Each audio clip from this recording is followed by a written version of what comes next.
आप किसके बारे में बात कर रहे हैं? वही शाद मोहम्मद खान और सायरा बेगम। हाँ, उस दिन उसके पोते से भी मुलाकात हुई थी। पोता? हाँ, वो उस्मान का बेटा हमजा। सायरा बेगम के ताल्लुकात उस्मान के साथ अच्छे नहीं है, तो ये पोता यहाँ कैसे? वारिस जो ठहरा उसका, अब उसे हमारे मुकाबले पर लाकर खड़ा करेगी। पढ़े देखे हैं मैंने ऐसे अंग्रेजी बाबू, निपट लूंगा इससे भी। बेटा, हमें ये बात नहीं भूलनी चाहिए कि वो सायरा बेगम का पोता है और उसकी सारी उम्मीदें उसी से वाबस्ता है। सायरा बेगम अब भी दिल में पुरानी दुश्मनी पाल रही है। ये तो मैं भी जानता हूं कि वो पोता उसका आखिरी हथियार है। आजमा ले उसे। ऐसे छोटे मोटे हथियारों को नाकारा बनाना मैं जानता हूं। अब की बार भी तुम्हें जीतने नहीं दूंगा मैं।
खान दादा, वो मेरी सहेली है ना सहर, आज उसकी शादी की सालगिरह थी। हमजा, तुम तो जानते हो कि मैंने तुम्हारी वापसी का कितनी बेचैनी से इंतजार किया है। ये सरासर ज्यादती है।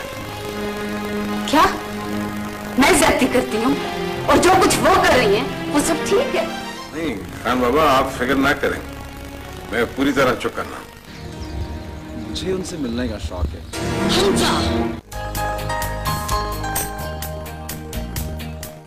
बेटे की दूरी ने तुम्हें वहमी बना दिया है। लगता है अली बेगम तुम्हारा ज़हनी तवाज़ुन ठीक नहीं है। क्या मैं पागल हो गई हूँ? हाँ, पागल हो गई हूँ मैं। तुम भी चले जाओ अपनी माँ के पास। प्लीज मुझे अकेला छोड़ दो।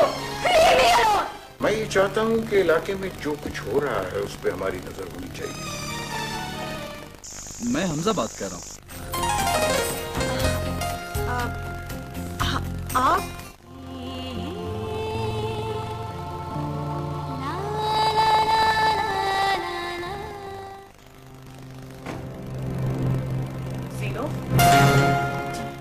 ये हमजा है, सायरा बेगम के पोते।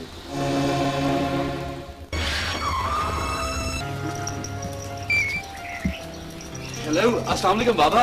तुम्हारी माँ तुम्हारी फिक्र में खुली जा रही है और तुम होकर जानवरों की मोहब्बत में गिरफ्तार।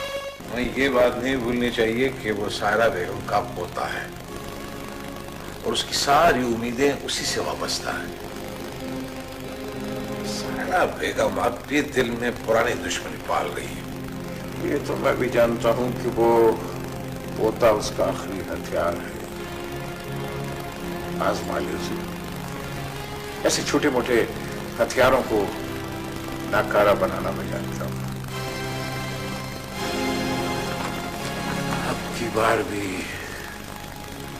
तुम्हें जीतने नहीं दूंगा मैं।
हेलो, अस्सलाम वालेकुम। हमजा बात कर रहा हूँ। आप? लगता है मैंने आपको डिस्टर्ब कर दिया। नहीं, ऐसी कोई बात नहीं। वो दरअसल मैंने शहर से आपका मोबाइल नंबर लेने की गुस्ताखी की है। आपने माइंड तो नहीं किया? जी नहीं। अच्छा, तो ये बताएं क्या कह रही थी आप? मैं वो खान दादा और बाबा, मेरा मतलब है कि अपनी फैमिली के साथ थी। कितनी लकी हैं आप, आपके अपने आप के इतने करीब हैं। क्यों? आप अपनी फैमिली से दूर हैं क्या? नहीं, ऐसी बात नहीं है, बस यूं ही। अच्छा ये बताएं, आज आपने अपनी खिड़की से बाहर देखा? क्या मतलब? यही कि बारिश होके थम गई है। सब कुछ कितना धुला धुला सा, निखरा निखरा सा लग रहा है। फूलों में एक नई रौनक सी आ गई है। मगर यहाँ तो पतझड़ शुरू हो गई। अचानक फज़ा क़यामत के आसार नजर आने लगी। जी, क्या कहा आपने? जी कुछ नहीं। लगता है आज आपने अपनी खिड़की से बाहर झांका ही नहीं। जी, ठीक कह रहे हैं आप। भाई मैं तो इतने खूबसूरत मौसम में अंदर बैठ ही नहीं सकता। अभी लॉन्ग ड्राइव से वापस आया हूँ। वादी की खूबसूरती मेरी रूह तक उतर गई है। अरे, आप तो शायरी भी करते हैं। शायरी तो खैर नहीं, बस जो देखता और महसूस करता हूँ उनको अपने लफ्जों में बयान कर देता हूँ। चलिए अच्छा है, आप अपनी कैफियत को जुबान तो दे सकते हैं, लेकिन मैं लगता है कोई आ गया है। अब सुने, दोबारा फोन कर सकता हूँ प्लीज? जी हाँ, ओके।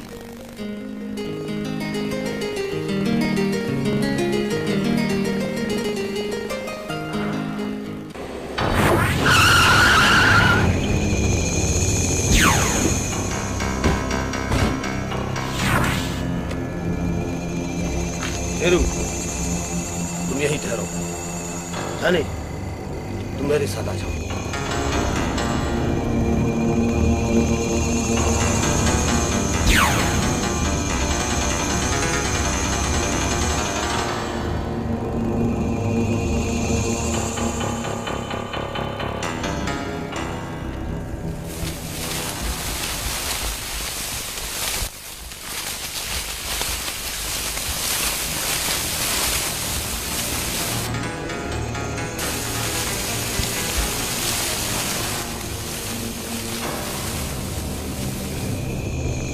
नहीं सरगुल साहब यही था।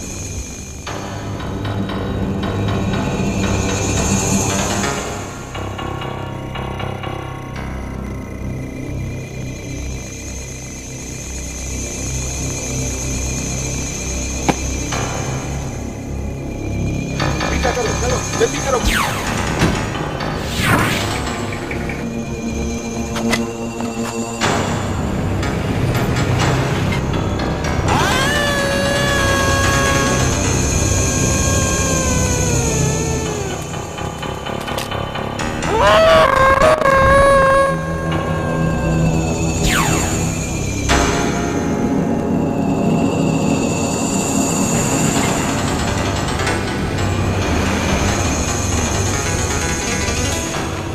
जल्दी बैठो, जल्दी बैठो।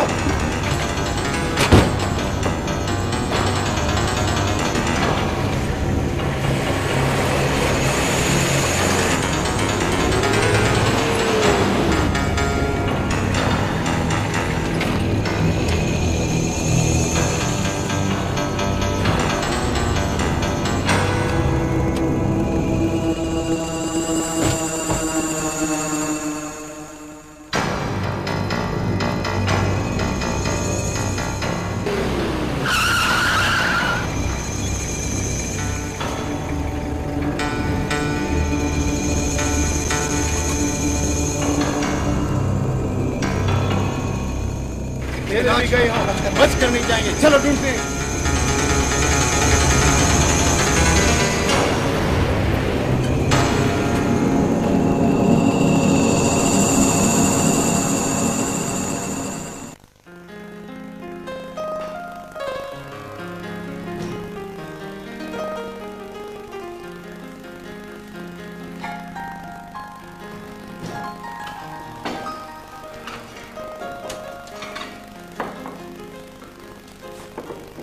भाई क्या हो रहा है?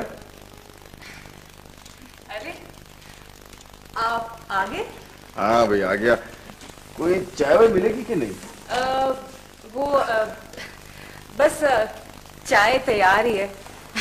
अभी ले आप, मैं लाती हूँ। ये बताओ क्या होता रहा सारा दिन?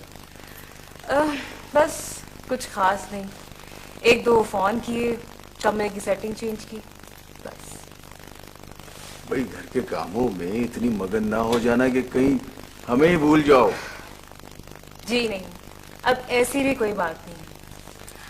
हिशाम, मैं सोच रही थी कि हम कुछ दिनों के लिए कहीं बाहर ना चले जाएं। I mean, कहीं बाहर जाने का प्रोग्राम बनाते हैं। हाँ, दिल तो मेरा भी बहुत चाहता है, मगर you know I am so tired up, इतने काम हैं। हाँ, वो तो है। नहीं नहीं, बल्कि ऐसा करते हैं, बनाते हैं कोई प्रोग्राम, निकलते हैं सारे झमेलों से कुछ दिनों के लिए, ठीक है? राइट? वाकई? अब आप भूल ना जाइएगा। अरे बाबा, ये कैसे हो सकता है?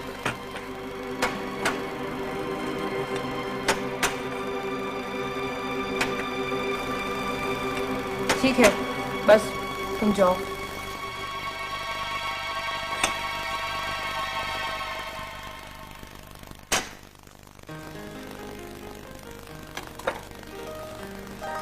चाय बना लो।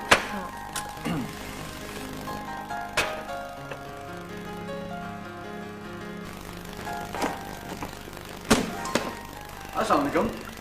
Bye bye. बेटा कहीं जा रहे हो? जल्दी में हो? बस अपने कुछ दोस्तों के साथ खाने वाने पे जा रहा था। बेटा अभी खाने में तो कुछ वक्त है, तो मैं तो तुमसे एक जरूरी बात कर लूं। जरूरी बात? खैरियत तो है बाबा? हाँ बेटा खैरियत है, बस तुम्हारे फ्यूचर की परेशानी। मेरे फ्यूचर की परेशानी? हाँ, खैर से तुम पढ़ लिख के आ गए हो, आगे क्या करना है कुछ सोचा है तुमने? बाबा मैं जल्दी फैसला कर लूंगा। हाँ बेटा, अब तुम्हें फैसला कर लेना चाहिए। आखिर कब तक दादी पर डिपेंड करोगे? कहीं अच्छी सी जॉब कर लो। ठीक है, मैं चाहते ही दादी माँ से डिस्कस कर लूंगा। बेटा, तुम्हारी जिंदगी है तो फैसला भी तुम्ही ने करना है। इसमें दादी से डिस्कस करने की क्या बात है?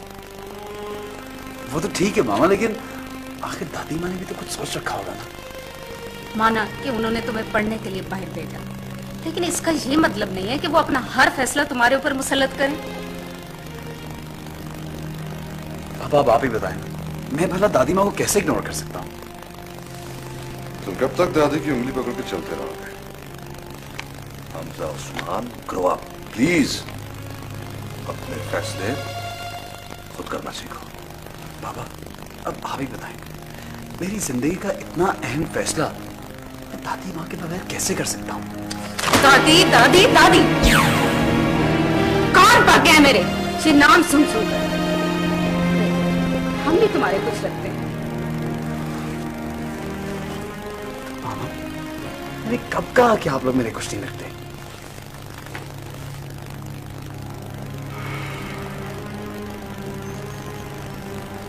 हमजा बेटा, जब तुम छोटे थे ना तो तुम्हारा स्कूल मुंतखब करने का फैसला अम्मी जान का था। तुम्हें बहुत अच्छे बोर्डिंग स्कूल में दाखिल किया क्योंकि वहां बड़े जागीरदारों के बच्चे पढ़ते हैं, और खैर तुम उनसे कुछ कम भी ना थे।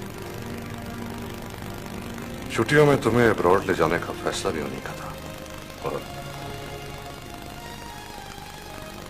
तुम्हें आला तालीम के लिए बाहर भेजना भी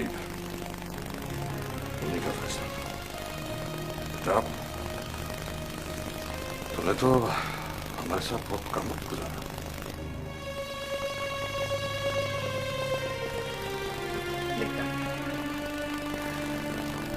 तुम नहीं जानते मैं कितनी बेचैन रहती थी तुम्हारे लिए, कितनी तड़पती थी। कुछ मेरा भी तो ख्याल करो, आखिर माँ हूं तुम्हारी बेटा। मामा, क्या हो गया आपको? आप क्यों इतना परेशान हो रही हैं? Please relax. Mama relax. इतनी छोटी सी बात को इतना बड़ा बना दिया आप लोगों ने। मेरी जान, ये बात छोटी तो नहीं। हमजा, नो मोर आर्गुमेंट्स। तुम्हें नौकरी करनी है और बस। बेटा, मैं जल्द ही तुम्हारे लिए किसी व्हाइट कॉलर जॉब का बंदोबस्त करता हूं। ओके डैड, आप लोग जैसा कहेंगे ना मैं वैसा ही करूंगा। बस आपने अंदर रोना नहीं है, प्रॉमिस। मुझे देर हो रही है, मैं जा रहा हूं। I will see you later. Bye.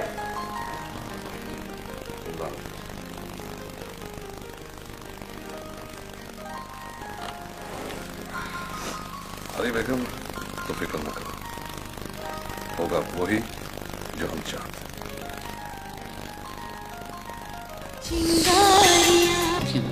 लेकिन मुंशी, मैं भी अपनी आंखें खुली रखती हूँ।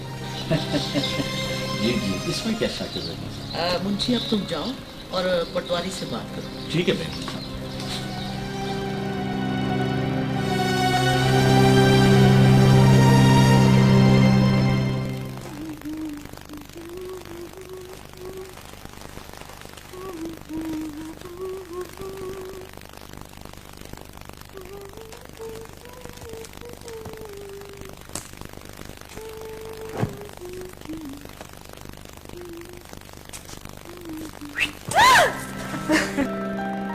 अरे सहज तो।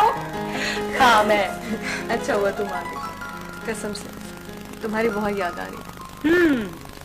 आपने याद किया और हम आ गए। देखी हुई टेलीपैथी, वो तो मैं मानती। अरे भाई, ये कहाँ जाने की तैयारी हो रही है? कहाँ जाना, घर में कुछ करने को था नहीं तो मैंने सोचा कबर्ड ठीक कर लूं। खैर आओ बैठो।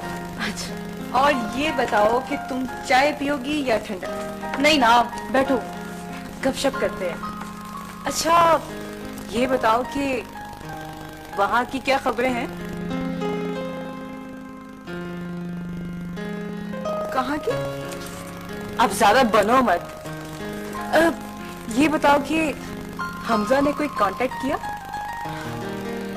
हाँ, आया था उसका फोन।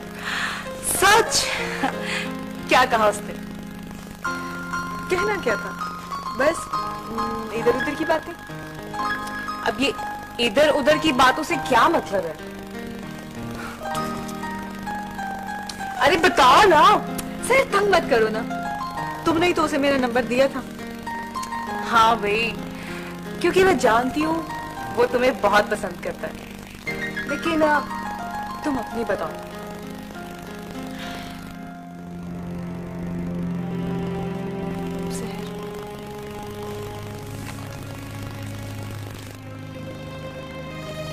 मैं सोच रही हूँ कि न जाने ये लम्हे किधर को खिसक रहे हैं, और आने वाले लम्हों की झोली में मेरे लिए क्या है पता नहीं। सहर, मुझे बहुत डर लगता है। भाई डर किस बात का है? अपनी किस्मत से डर लगता है। ये आज तुम कैसी कैसी बातें कर रही हो? हमजा में किस चीज की कमी है? वो खूबसूरत है, खानदानी है, तालीम याफ्ता है। तुम क्यों परेशान होती हो?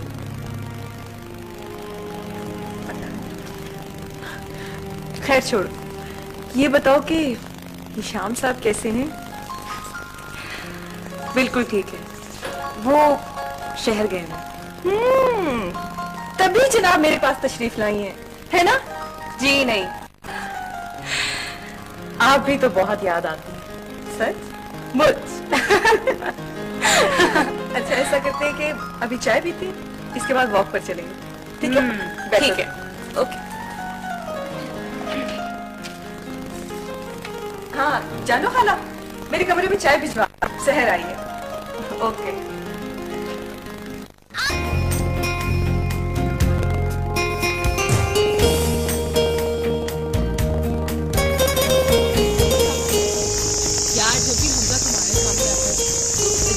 मतलब तुम्हारे हाथ पाँव ही फूल जाते हैं। जी नहीं, ऐसी कोई बात नहीं, मैं बहुत बोल्ड लड़की हूँ। अच्छा जी।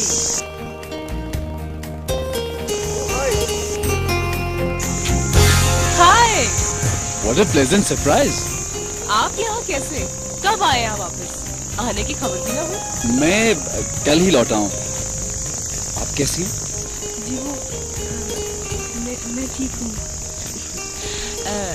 लगता है शहर में आपका दिल नहीं लगा।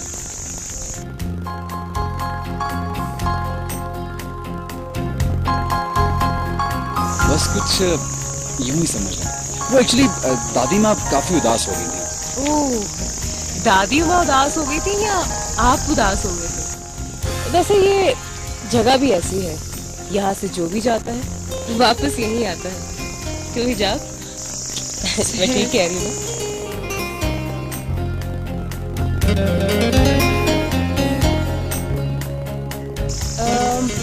वैसे आई एम सॉरी, एक्चुअली मुझे काफ़ी देर हो गई है। आप दोनों वॉक करें और शाम भी मेरा वेट करते होंगे। अब ठहरो सहर, मैं भी तुम्हारे साथ ही चलती हूँ। अरे आपको क्या जल्दी है, रुके। Okay, bye bye bye. सहर वो बाय। देखिए ना, कितनी खूबसूरत जगह है।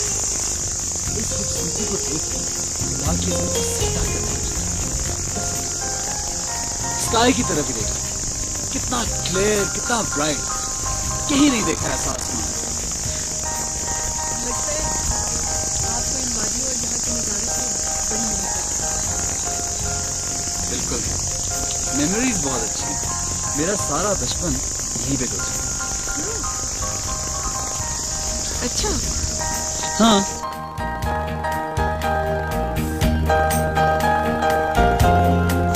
आपने अपनी स्पेशल ड्रिंक की जगह खाली रखी हुई।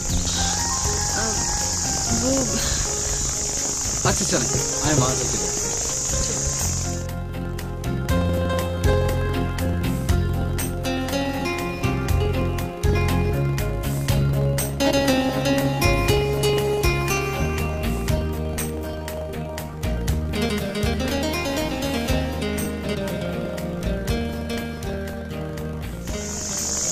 खूबसूरत जगह है, अक्सर वो सामने देखो, कितना खूबसूरत लग रहा है।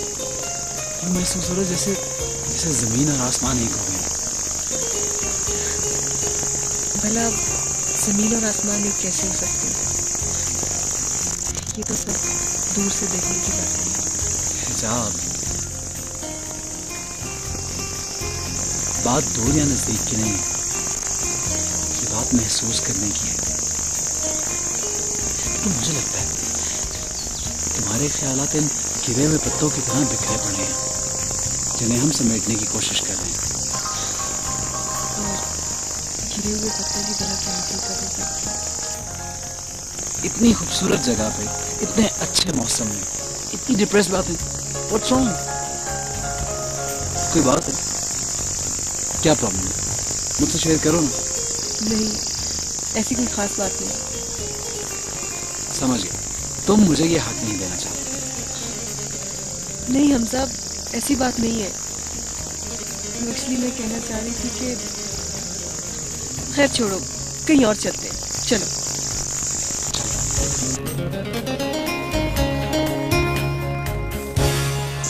तुमने कभी महसूस किया जिंदगी कभी-कभी कितनी हसीन हो जाती है? हवाएं गुनगुनाने लगती हैं,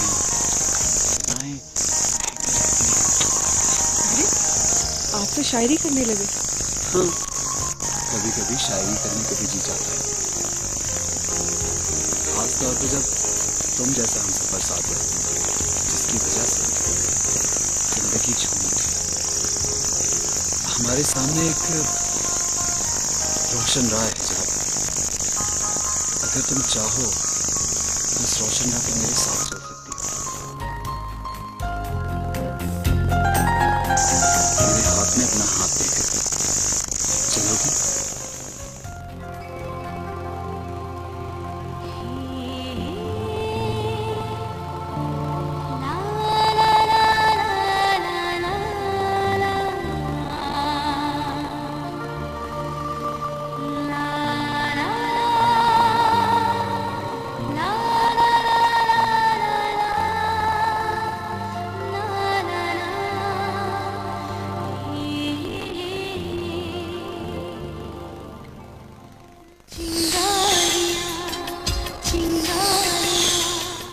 न धुआं, न बदबू और न क्वाइल। आ जाओ मैदान साहब।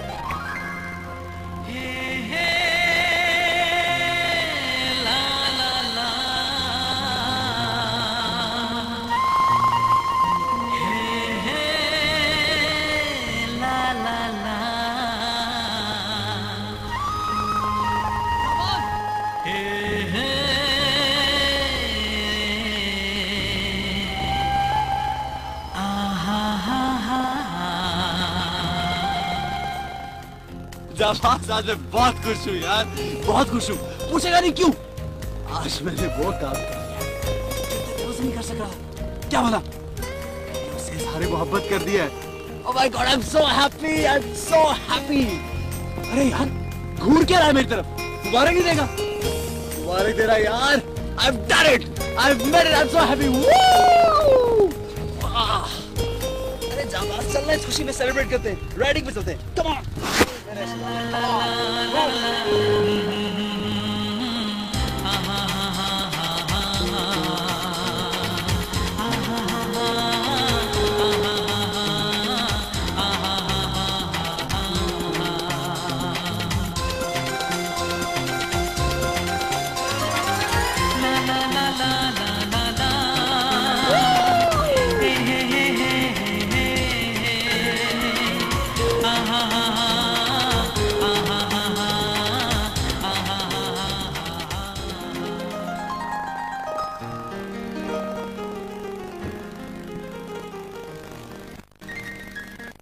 बस मैं ले, मैं तो खाऊंगी बिस्किट। भाभी आप ही लीजिए।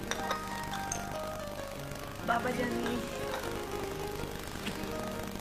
Thank you. वाह भाई वाह, माशाल्लाह माशाल्लाह। बैठे बैठे बैठे बैठे बैठे बैठे बैठे बैठे साहब, कितना अच्छा लग रहा है। आज तो सारी देखे ना, सारी फैमिली एक जगह जमा बैठी। खान बाबा, ये सब आप ही की बदौलत है। आपकी शफकत और मोहब्बत है जो यहाँ हर वक्त रौनक दे रहती है। खानदादा, ये तो अल्लाह की खास करम नवाजी है हम पर, वरना आजकल तो खून सफेद हो चुकी, अपने अपनों की शक्ल देखना गवारा नहीं करती। अजीब नफसा नफसी का दौर। लाला बिल्कुल ठीक कह रहे हैं। आजकल की लड़कियां लड़के तो अपने बुजुर्गों से बहुत दूर भागते हैं, मगर खानदादा की शख्सियत हमारे लिए एक सायादार दरख्त की तरह, जिसके साए में बैठकर आप सबको सुकून मिलता है। देखो कितनी खूबसूरत बात की मेरी बेटी। शाबाश बेटी, शाबाश। खान बाबा, ये सब आपकी तरबियत और शफ़क़त का नतीजा है कि घर का हर फर्द अपनी रवायात से जुड़ा हुआ है।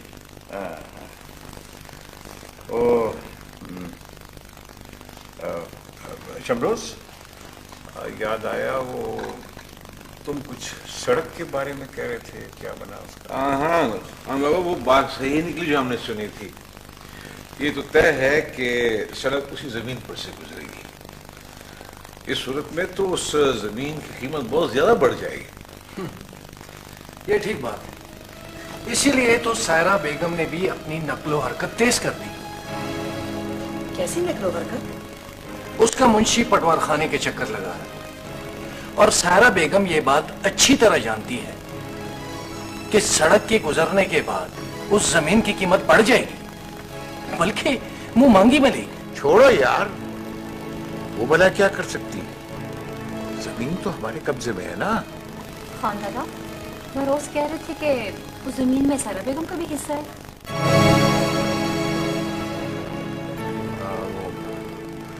वो बात पुरानी हो चुकी है। अब तो जो जमीन पर बैठा है वो जमीन का मालिक है। वैसे वो लोग इतनी आसानी से छोड़ने वाले लगते तो नहीं है। लेकिन सायरा बेगम तो अभी तक खामोश थी। वो इसलिए कि अभी तक सायरा बेगम को इस जमीन की अहमियत का पता ही नहीं था। बाबा, सच बात भी है कि उस जमीन की भला क्या हैसियत थी। ये तो सड़क के गुजरने से वो सोना बन गई। खान दादा, मैंने सुना है कि जो जमीन हुकूमत के किसी प्रोजेक्ट में आ जाए, हुकूमत जो उसकी पेमेंट करे वही कबूल करनी पड़ती। यही तो हमारी खुशकिस्मती है। वो सड़क हमारी जमीनों के ऊपर से गुजर रही है और उसकी वजह से हमारे आसपास की जमीनें जो है उनकी कीमतें भी बढ़ जाएंगी। अच्छा समझे। सड़क के दोनों किनारों पे होटल और पेट्रोल पंप बनाने के लिए जमीन की जरूरत तो पड़ेगी, जिसकी वजह से इस जमीन की मुंह मांगी कीमत मिलेगी। आप समझिए ना बेटा।